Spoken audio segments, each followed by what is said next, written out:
Hello everyone, my name is Mad Scorpion and welcome back to another This Week in Destiny update. So they are of course back at it, which means I imagine they will be of course as weekly as usual. Of course, granted that there isn't any sort of massive issues at Bungie that would have a reason to not have a TWID. But in this case, some of the stuff coming forward is new Season of the Wish content, Glimmer capacity increased, more character customization options, vote for the next Festival of the Lost sets, which I already saw, they aren't that exactly enticing, and basically just of random stuff that is also related to everything else. So, of course, there is more cinematics they are added to their archive, which is basically in case you don't want anything spoiled. A few weeks in of exotic mission lore, the very end of the season, and going forward on January 13th, Riven's Wishes will provide new weekly pursuits that players can complete to redeem a prize of their choosing from a pool of rewards each week for 6 straight weeks. That very same day, we'll also kick off Moments of Triumph 2023 that will offer both in-game and physical Bungie rewards, as well as 30 challenges to honor the last year of achievements. If you don't know what Moments of Triumph is, essentially when the year of Destiny is winding down, it's kind of the big event to celebrate the year going forward, put simply enough. More details later. Then, of course, a new Glimmer capacity. You will get doubled Glimmer capacity when update 7.3.4 drops on January 30th, being able to carry up to 50,000 Glimmer. Of course, as more and more things are depreciated for resource costs, Glimmer is getting more and more used, so only makes sense that we can carry more. Then the helmet no longer stays on. Let's see. You create a very edgy awoken when you were a teenager. Maybe you have made some regrettable markings on the human's face or didn't coordinate the colors, looks of everything.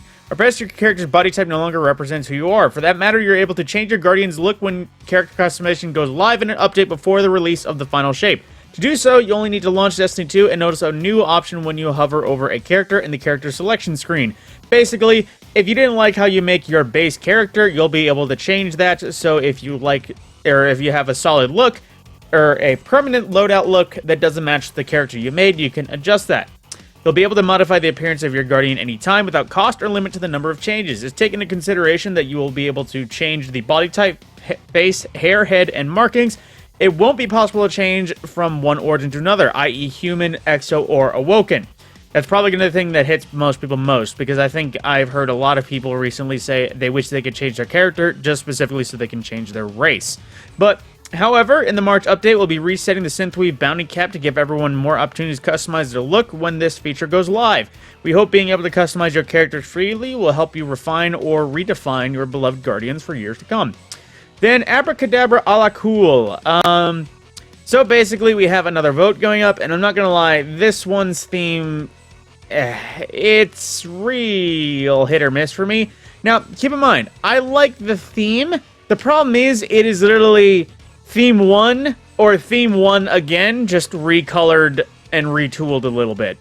I always enjoyed when they had monsters versus mechs, or, well, granted, I thought mechs looked dumb, but Theme 1 versus Theme 2. Not Theme 1 version A and Theme 1 version B. So, I mean, yeah, Evil Wizards probably looks cooler just because it's armor, you want to look mean, and compared to this, one looks way more like Hogwarts, the other one looks like Battle Mages, just to put it simply, but, you know, these are draft consents. While they don't intend to change any of the design substantially, they will always reserve the right to do so. Basically, this also isn't final, but at the same time, usually what they show is final unless some detail is found out that determines that something was terrible. But then, of course, moving on, they basically talk about the Wishkeeper exotic bow, which, if you didn't know, that was the exotic bow that was released this season as a part of the story. If you played through, you would have pretty much gotten it naturally if you have been up to date on seasonal story. Otherwise, it is a little hard to find it. And of course, it is available with the season only, so if you don't own the season, you can't get it as usual. But it's a pretty nifty bow. And the run-throughs and the catalysts do seem to actually give it more oomph than just the average extra perk.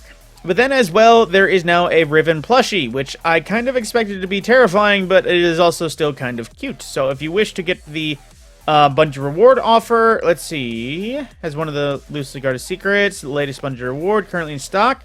I see a limited number available to ship now before a pre-order system takes effect, so be sure you have completed the Shooting Stars Triumph if you wish to achieve it. Then games to give, another one of variety campaigns and charity contribution things that Bungie likes to share.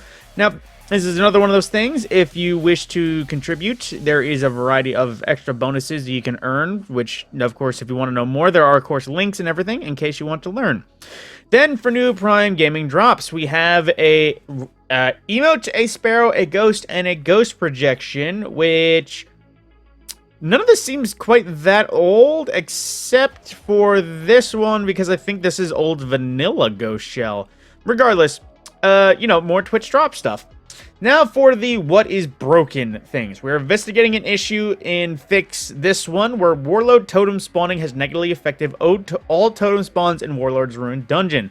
This fix will be reverted on the January 23rd update. Continuing investigating issue for a future update. Now, I won't lie, I haven't been playing Warlord's Ruin in like the last 3 weeks, so I'm not sure exactly what this is. I know sometimes they just didn't spawn, and sometimes it seemed like they just didn't capture, but I'm not exactly sure what that issue is. Then the Reveler title. We are aware of the issue where players who met the completion conditions are not able to claim the Dawning Triumph for the Reveler title. Players who completed all of the Dawning event challenges while the event was active will be granted the associated Reveler Triumph once we are able to implement fix. Known issues. Reprised Dreaming City weapons do not count towards Cursebreaker title progress. Some players are unable to use the Fireteam Thunder when above Guardian rank 5. Karnstein Armlet's fingertip no longer glow while the perk is active. That's sad. That's a cool look. And then players are being granted incorrect triumphs after completing ritual ornaments for the Chivalric Fire Sword. Precision Instrument perk does not apply bonus damage against Divinity Cages. Oh no. The Alpine Dash Sparrow is displaying the wrong speed and is missing the tuned/custom drive options. And the Veil Spectrometer consumable is given to an additional characters after another character has already completed the quest, making it impossible to remove.